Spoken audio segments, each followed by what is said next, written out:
Chào các bạn, hôm nay Khanh sẽ giới thiệu cho các bạn những thắc mắc mà của những bạn sử dụng cái chiếc Santa Fe mới đem về mà chúng ta không có xử lý được.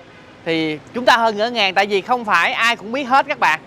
Có thể các bạn sử dụng một chiếc xe rất là nhiều năm, lái một chiếc xe rất là nhiều năm, nhưng khi mà các bạn qua một chiếc xe mới thì các bạn sẽ có một chút xíu ngỡ ngàng. Thì Khanh sẽ tổng hợp lại tất cả những những cái yêu cầu của tất cả những quý vị và các bạn đang sử dụng một chiếc xe Santa Fe mới đem về mà có những cái thắc mắc thì Khanh sẽ chia sẻ hết cho các bạn để các bạn được rõ. Và đứng kế bên Khanh đây thì Khanh cũng muốn giới thiệu thêm, đây là chiếc Santa Fe thì đợt này sẽ được ưu đãi cái thuế trước bạ 50%. Thì như vậy các bạn lăn bánh nếu mà phiên bản cao nhất á, các bạn chỉ có bỏ ra khoảng 60 mấy triệu là các bạn đã có thể lăn bánh được rồi cho phí biển số ở tỉnh. Còn nếu mà các bạn ở Hồ Chí Minh thì các bạn bỏ ra khoảng 80 triệu là các bạn lăn bánh được cái phiên bản cao nhất. Còn đối với cái việc mà lăn bánh một phiên bản cao nhất mà các bạn cảm thấy là nó đang áp lực và các bạn không muốn sử dụng một chiếc xe có 2 cầu thì Khanh xin phép giới thiệu các bạn là chiếc xe 1 cầu. Thì cái chiếc xe 1 cầu của phiên bản Santa Fe thì nó vừa có máy dầu vừa có máy xăng, và động cơ máy dầu vẫn là hộp số 8 cấp và 200 mã lực. Cái động cơ máy xăng thì là 6 cấp. Thì với một cái giá thành nó rất là hợp lý là máy dầu là 1 tỷ 055 triệu, còn máy xăng là 995 triệu, tức là nó lệch nhau 60 triệu. Còn về trang bị nó sẽ giống nhau. Cái xe phiên bản tiêu chuẩn mà Khanh đọc cho các bạn là nó chỉ thua với lại cái phiên bản cao cấp này ở chỗ là nó không có cửa sổ trời. Không có cửa sổ trời thôi các bạn nha. Không có cửa sổ trời. Rồi nó sẽ bên ngoài không có cửa sổ trời và mâm nó sẽ nhỏ hơn 1 inch bên ngoài. Đây là mâm 19 thì cái xe kia nó là mâm 18 các bạn nha. Còn về ở phía sau xe, ở phía sau xe vẫn có đầy đủ cho các bạn là chiếc xe mình sẽ, nếu mà các bạn lấy phiên bản tiêu chuẩn nó vẫn có là camera rear nè, cảm biến rear, cảm biến góc luôn cho các bạn. Và cốp vẫn là cốp điện các bạn nha. Rồi, tất cả về cái khoang nội thất ở trong thiết kế thì nó cũng giống nhau hoàn toàn. Giới thiệu sơ qua về cái xe cho các bạn về chiếc xe tiêu chuẩn. Còn nếu mà các bạn lăn bánh chiếc xe tiêu chuẩn, nếu mà các bạn mua phiên bản máy xăng là 995 triệu thì các bạn lăn bánh nó chỉ có tốn là 53 triệu là lăn bánh được rồi cho biển số ở tỉnh. Thì tổng giấy tờ luôn là 1 tỷ 048. Còn nếu mà các bạn mua cái xe máy dầu thì sẽ đắt hơn 60 triệu. Thì giá xe nó là 1 tỷ 055 triệu, các bạn lăn bánh là 1 tỷ 111. Đó là cái giá lăn bánh. Còn nếu mà các bạn mua vay, cái xe máy xăng các bạn chuẩn bị trước giùm Khanh là 271 triệu. Còn xe máy dầu là các bạn chuẩn bị trước giùm Khanh là 287 triệu.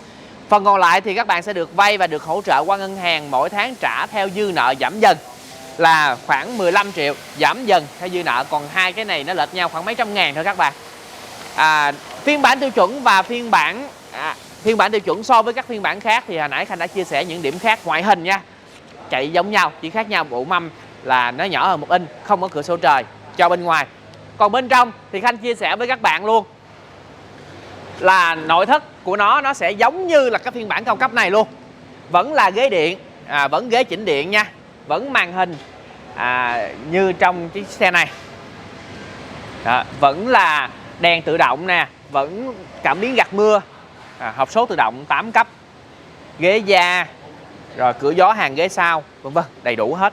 Khởi hành ngang dốc, cân bằng điện tử thì đó là những cái tính năng an toàn mà Hyundai nó gần như những chiếc xe nhỏ. Khanh ví dụ như i10 Accent nó đã trang bị rồi thì cái Santa Fe chắc chắn là có. Thì Khanh muốn nhấn mạnh ở chỗ là xe đó nó chạy 1 cầu thì sẽ giúp cho các bạn, nếu mà các bạn nói về tính kinh tế thì nó sẽ kinh tế hơn chút xíu. Rồi. Bây giờ trở lại câu hỏi của Khanh, trả lời cho các bạn.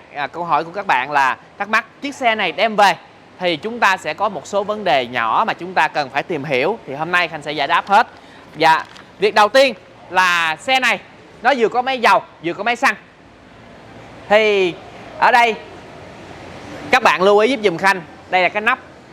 Thì cái nắp mở của xe này nó sẽ khác chút xíu so với lại cái những xe khác. Tức là nó sẽ không có cái cần giật ở ngay chỗ ghế tài xế hay là dưới vô lăng đâu, mà cái này nó sẽ theo cái khóa lóc cửa trung tâm. Thì các bạn khi mà mở lóc cửa trung tâm thì các bạn nhấn vào thì nó sẽ mở ra. Còn khi mà các bạn đã lóc cửa trung tâm rồi thì Khanh ví dụ giống như đây, lóc cửa trung tâm thì các bạn nhấn vào nút này. Đây là nút mở và nút khóa lóc cửa trung tâm nè. Các bạn lóc cửa trung tâm này, lóc lại rồi. Nếu các bạn lóc chỗ này thì cái nắp xăng nó sẽ lóc luôn. và nó không mở ra được. Còn nếu các bạn mở lốc cửa trung tâm thì cái nắp xăng của các bạn sẽ mở ra được. Rồi, các bạn nhớ giùm Khanh. Một cái nữa ở cái nắp xăng này Khanh muốn lưu ý là các bạn nên kỹ á, thì chúng ta nên để chữ dầu hoặc là xăng để thẳng trên cái nắp luôn. Để nhiều khi các bạn chạy chiếc xe ban đêm, cái anh đổ xăng á, thì ảnh sơ ý, ảnh buồn ngủ hay gì bất kỳ một lý do nào đó mà ảnh quên cái ảnh xăng mà ảnh đổ dầu, mà dầu ảnh đổ xăng. Các bạn nhớ nha, tại vì cái xe này thì ảnh không phân biệt được là chiếc nào máy dầu, chiếc nào máy xăng đâu. Các bạn nhớ giúp dùm Khanh. Còn đổ xăng hay dầu thì trong vừa xăng vừa dầu nó sẽ có hai loại cho các bạn. Xăng thì có xăng 92, xăng 95. Nếu mà đổ thì Khanh khuyên các bạn nên sử dụng xăng 95 để cho chiếc xe mình nó có cái độ bốc tốt nhất.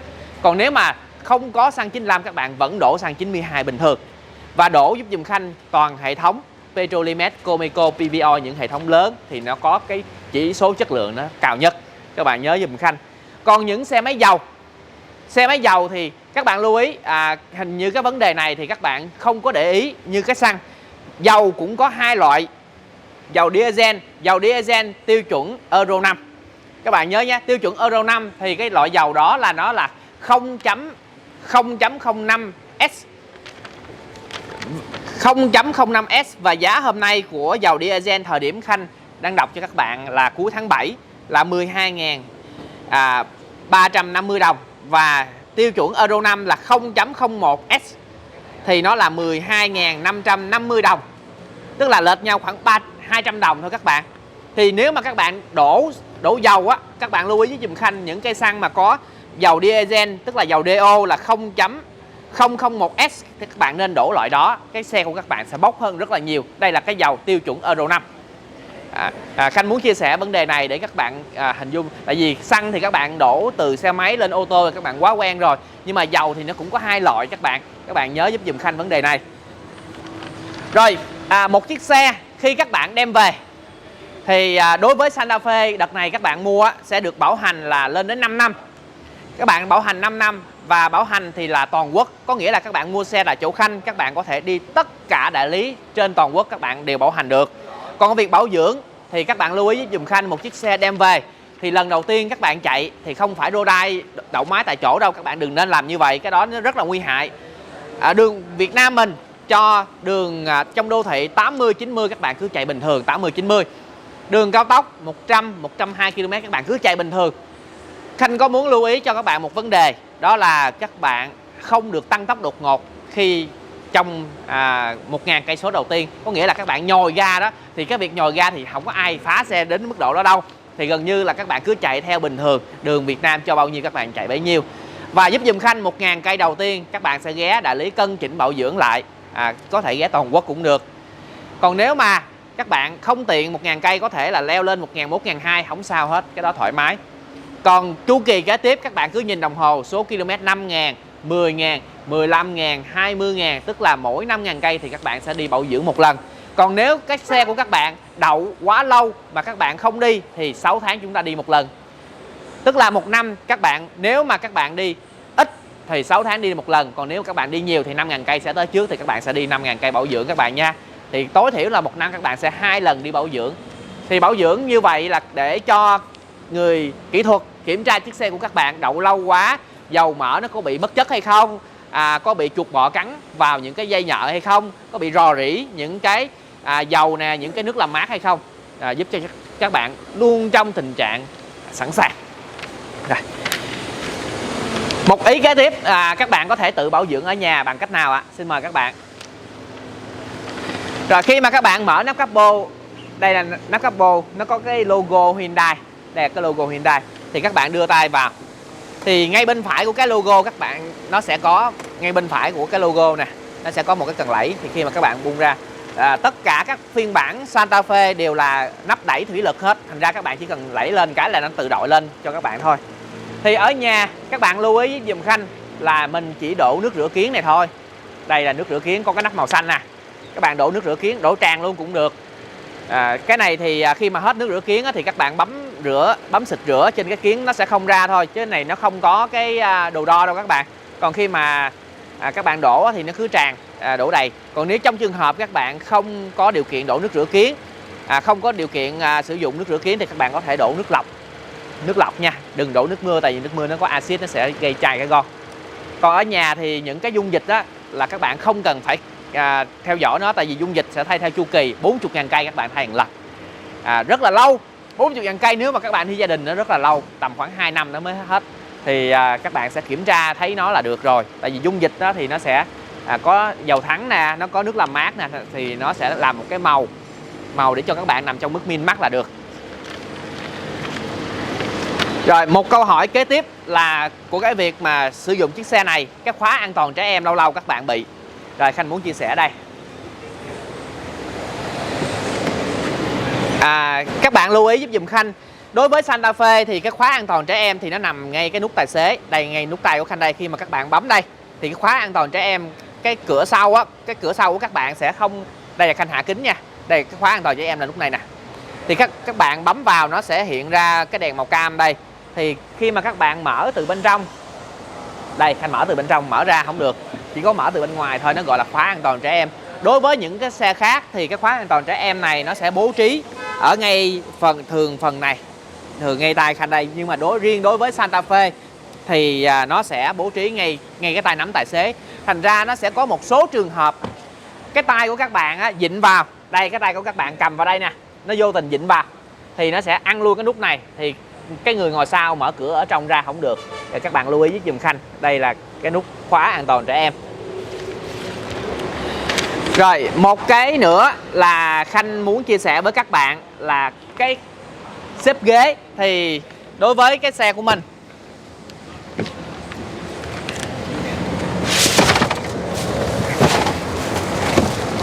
đây xếp ghế, thì đối với Santa Fe khi mà các bạn xếp ghế á, ở đây nó có một cái cần lẫy này các bạn.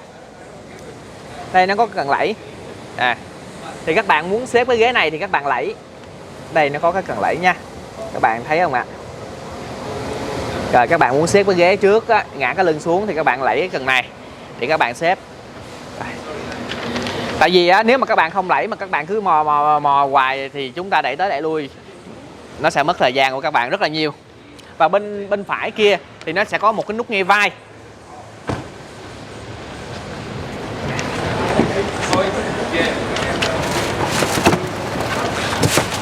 Dạ. Bên đây nó sẽ có một cái nút ngay vai. Đây các bạn coi cái nút này giúp dùm Khanh. Đây cái nút ngay vai này. Thì cái nút này các bạn bấm xuống để cho người ở phía sau có thể đi ra, rất là tiện luôn. Một vấn đề nữa mà Khanh muốn giới thiệu với các bạn, đó là các bạn thường hay thắc mắc là đậu chiếc xe tại chỗ thì nó sẽ bị nước chảy ra. Thì nước chảy ra thì nó sẽ có là do nước máy lạnh, các bạn đừng có lo lắng về cái việc mà nước nhiễu ra khi mà chiếc xe đậu. Thì đối với Santa Fe thì nó là xe được trang bị 2 dàn lạnh, thì nó sẽ có 2 chỗ chảy nước. Chỗ thứ nhất là chảy nước ở phía sau, phía phần sau của bánh xe. Đây các bạn thấy không ạ? Nãy giờ Khanh để để đề máy thì nó có một cái vũng nước ở chỗ này. Rồi cái phần chảy nước thứ hai thì nó sẽ ngay cái vị trí này, ngay vị trí lốc lạnh. Đây các bạn thấy không? Đây là cái vị trí lốc lạnh nè. Thì nó sẽ chảy nước ngay chăng ở chỗ này luôn. Và cái việc chảy nước này hoàn toàn tự nhiên và bình thường. Các bạn cũng đừng lo lắng về việc là chảy nước cái xe của các bạn không bị vấn đề gì nha. Các bạn không bị mà lũng nước làm mát gì đâu. Đó hoàn toàn bình thường. Rồi một cái nữa mà các bạn lo lắng, đó là cái việc mà các bạn đậu chiếc xe nổ máy tại chỗ thì lâu lâu các bạn sẽ nghe lại cái tiếng quạt gió nó sẽ hù lên một cái. Thì cái quạt gió này nó hụ lên tức là nó sẽ tăng cái khả năng giải nhiệt cho cái cát nước ở phía trước. Tại vì các bạn đậu nổ máy tại chỗ thì cái cát nước nó không có gió đi vào. Thì khi mà không có gió đi vào thì cát nước nó sẽ bị quá nhiệt, thì bắt buộc nó phải dùng quạt để làm mát thêm. Thì khi mà quạt kích vào thì nó sẽ gây ra nó nghe một cái luồng gió. Cứ khoảng 5-10 phút nghe cái cống một cái thì nó sẽ nghe cái quạt nó hụ lên chút xíu, là hiện tượng hoàn toàn bình thường. Các bạn hãy yên tâm nha. Một cái nữa là các bạn thường hay về thì các bạn hỏi với Khanh là tại sao mà cái đèn á, cái đèn của các bạn một bên cao một bên thấp. Đây giới thiệu với các bạn, đèn lúc nào các bạn cũng thấy là cái đèn bên phải này nó sẽ cao hơn cái đèn bên trái. Đây đèn bên trái, cái đèn bên trái lúc nào nó cũng thấp hơn. thì theo nguyên tắc an toàn, để tránh cái việc mà cái người đối diện của các bạn là bị chói mắt, thì cái đèn bên trái lúc nào cũng thiết kế thấp hơn cái đèn bên phải. Đây là tất cả các loại xe đều ra như vậy, các bạn đừng có lấy làm ngạc nhiên. Đây là theo nguyên tắc an toàn của các bạn. Muốn điều chỉnh thì chúng ta sẽ điều chỉnh ở phía sau cái bóng đèn, chúng ta có thể điều chỉnh lại nha. Nhưng Khanh khuyên các bạn đừng nên làm. Rồi. Một cái các bạn chia sẻ với Khanh là tại sao mà cái dàn lạnh ga gió mà nó chỉ ra hơi nóng thôi chứ nó không có ra hơi lạnh, thì Khanh xin phép mời các bạn lên ghế phụ. Khanh sẽ hướng dẫn cho các bạn. Em qua ghế phụ.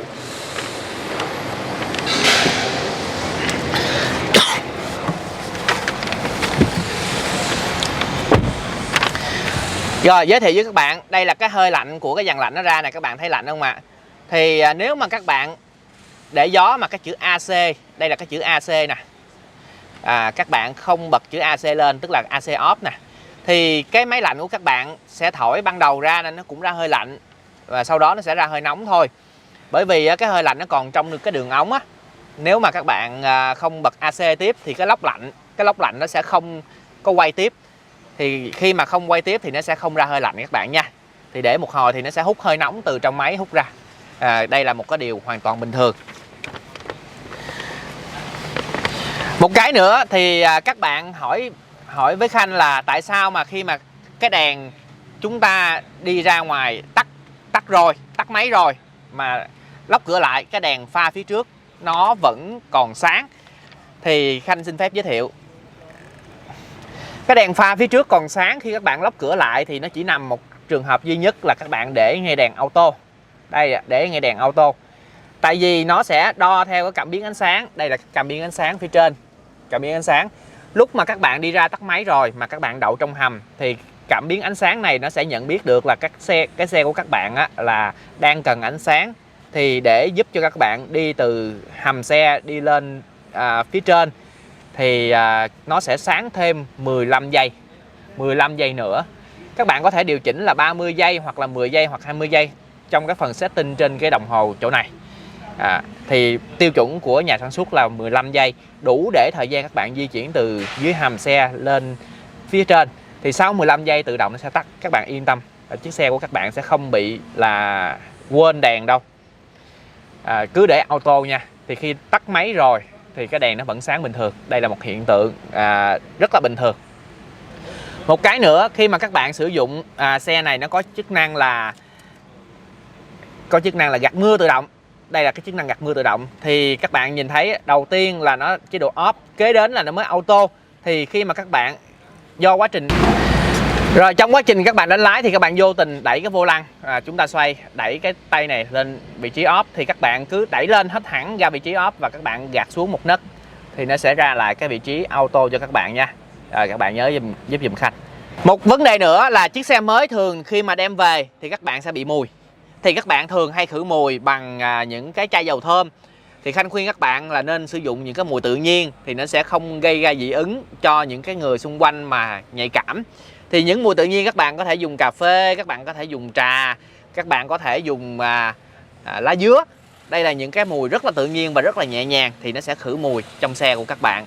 Hoặc là nếu các bạn đem xe về, các bạn đậu ở trong nhà thì các bạn có thể hạ 4 cánh kiến cửa xuống khoảng tầm 2 ngày là sẽ hết mùi. Các bạn yên tâm về vấn đề này. Một cái nữa là các bạn sử dụng chiếc xe này thường là khi mà các bạn mới đem về, các bạn sẽ đi du lịch. Thì đi du lịch các bạn sẽ thử xe và các bạn sẽ dùng những cái chế độ lái xuống đèo, dùng cái hộp số để hãm chiếc xe lại.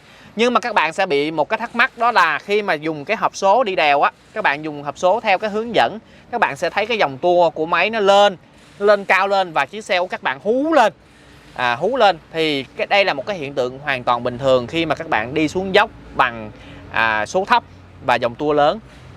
Các bạn nhớ nha. Thì đó là nó sẽ gỉ chiếc xe của các bạn lại. Thì nó hoàn toàn bình thường, các bạn yên tâm. Và trong quá trình chạy, lỡ từ chữ D lên chữ N và chữ N xuống chữ D, lỡ do cái người kế bên vô tình đẩy cái cần số của các bạn thì nó cũng hoàn toàn bình thường. Các bạn cứ kéo xuống chạy tiếp. Chúng ta đang chạy đừng có lên chữ P được rồi. Thì Khanh có một cái video clip về cái việc hướng dẫn sử dụng cái hộp số này, các bạn coi lại giúp giùm Khanh để được chia sẻ rõ hơn.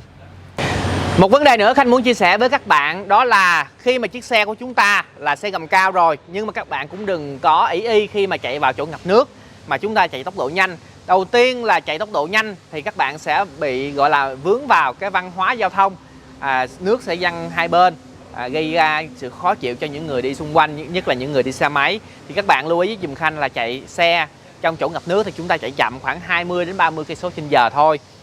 Và khi mà chạy chậm thì nước nó sẽ không văng lên và nó sẽ không lên cái phần buồng máy của các bạn. Và giả sử khi mà các bạn đi chỗ ngập nước nó hơi sâu, từ sâu mà nó có tắt máy thì các bạn tuyệt đối không được đè lại.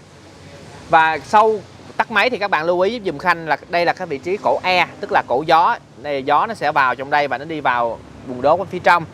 Thì ở vị trí này nó thiết kế cũng tương đối cao, trừ khi các bạn chạy quá nhanh thì nước nó mới lên tới đây thôi. Thì các bạn nhớ giúp dùm Khanh khi mà tắt máy tuyệt đối không được đè lại, tại vì đè lại nó sẽ nước vào khoang động cơ và nó gây ra hiện tượng là cong tay đòn, thì bảo hiểm nó sẽ từ chối đền, nó gọi là thủy kích đó. Thì nếu mà nước vào tự nhiên thì bảo hiểm nó sẽ đền cho các bạn thường thì và nó sẽ kéo xe về đại lý miễn phí luôn cho các bạn nha. Thì các bạn sẽ chịu chi phí sửa chữa là 20-80 theo quy định của nhà nước, tức là bảo hiểm trả 80, các bạn chỉ bỏ ra 20% hoặc là 90-10 tùy theo gói bảo hiểm của các bạn chọn. Thì trên đây Khanh đã hướng dẫn cho các bạn hết những cái thắc mắc của một khách hàng mới vừa đem chiếc Santa Fe này về. Thì mong rằng những cái chia sẻ của Khanh sẽ hữu ích cho tất cả những anh chị mới vừa nhận xe từ đại lý. Mong rằng quý vị và các bạn sử dụng chiếc xe an toàn trên mọi hành trình và cảm thấy vui vẻ, hạnh phúc khi chúng ta sử dụng chiếc xe. Cảm ơn các bạn đã ủng hộ đại lý. Mong rằng nhận được những cuộc gọi qua số điện thoại 0788 305 364 để bên Khanh tư vấn và chia sẻ những cái thông tin chương trình khuyến mãi. Dạ xin cảm ơn và xin chào. Nếu các bạn cảm thấy yêu thích, nhờ các bạn nhấn nút like, nhấn nút share, đăng ký giúp dùm Khanh để coi như một cách ủng hộ kênh. Dạ cảm ơn các bạn.